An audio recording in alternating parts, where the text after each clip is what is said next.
Welcome to the 5-part video series on improving diabetes management and outcomes, presented by Superior Health Quality Alliance. This recording was developed for healthcare workers with an interest in providing care to individuals with diabetes. This 5th video will explain glycemic control and recommendations. You may watch each video in order or based upon your interest. The objectives for this learning session are to achieve the following: understand who is at risk for hypoglycemia and understand glycemic control measuring, tracking, and recommendations. Our goal is that after this video, you will have a better understanding of this topic and how it applies to your own healthcare setting.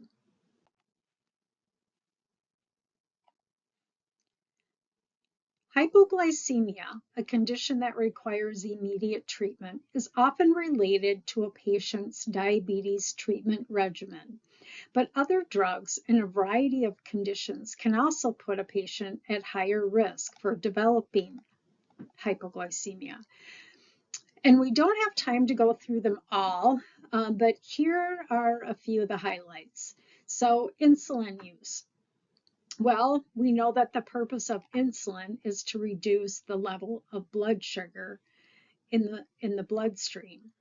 And if the wrong insulin dose is given or the patient skips or delays a meal, that puts them at greater risk. Cognitive impairment. The patient may forget to eat or not adjust their meal based on their insulin dose. Falls or other traumatic events. The stress response triggered by a fall or a traumatic event causes a surge in hormones like adrenaline and cortisol. And this temporarily raises the blood sugar levels, followed by a subsequent drop once the stress subsides, potentially leading to hypoglycemia if not managed. Alcohol use. Drinking heavily without eating can keep the liver from releasing glucose. Polypharmacy. If the patient is taking multiple medications, there is a greater risk that the drug will interfere with their glucose levels. For example, ACE inhibitors. They can increase insulin sensitivity, which then puts them at 3 to 4 times higher risk of hypoglycemia.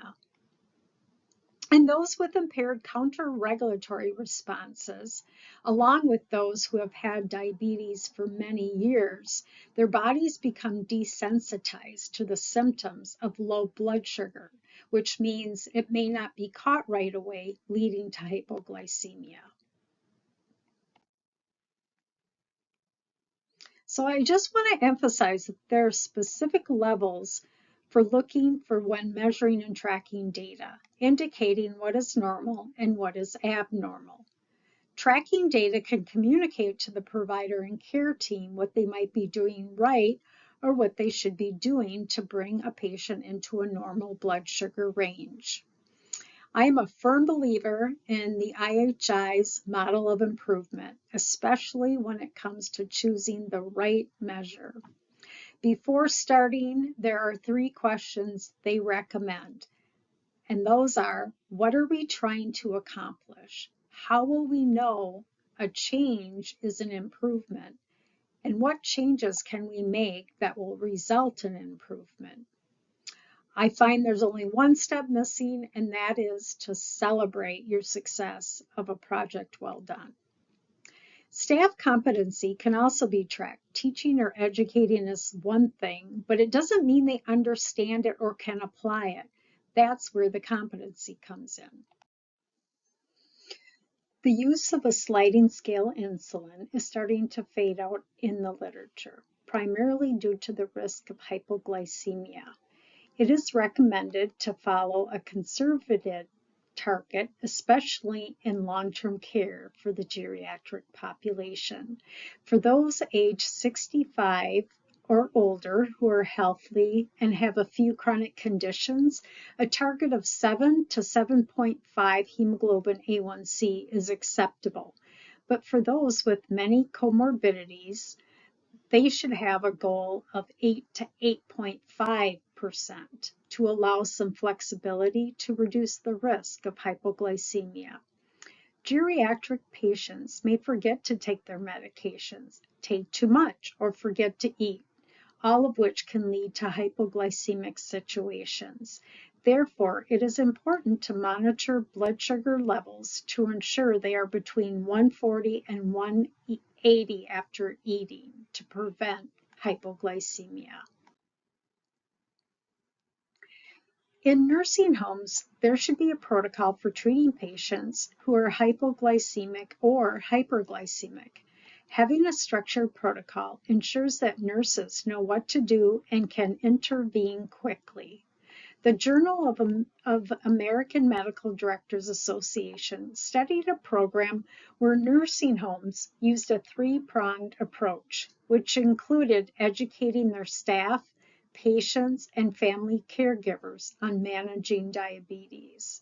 What they found is that the episodes of hypoglycemia were resolved in roughly 75 to 95% of the cases without follow-up problems.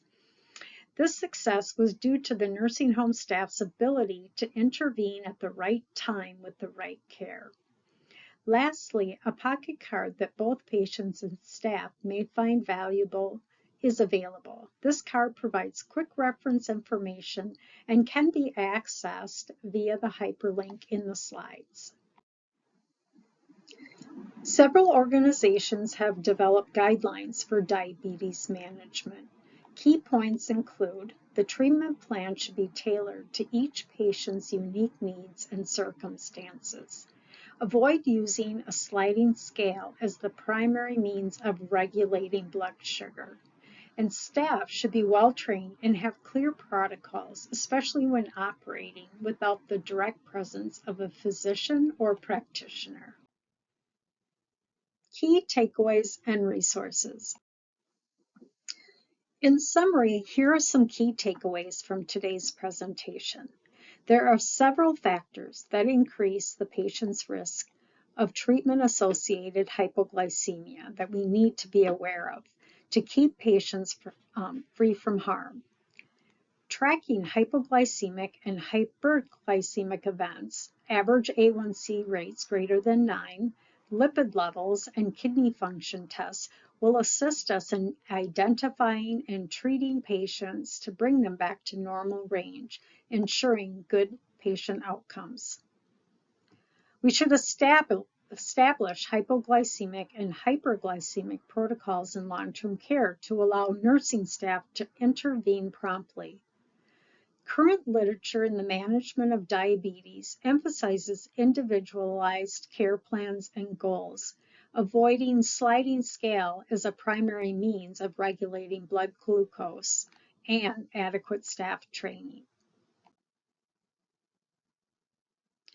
Here are some tools and resources from today's presentation for you to further explore this topic.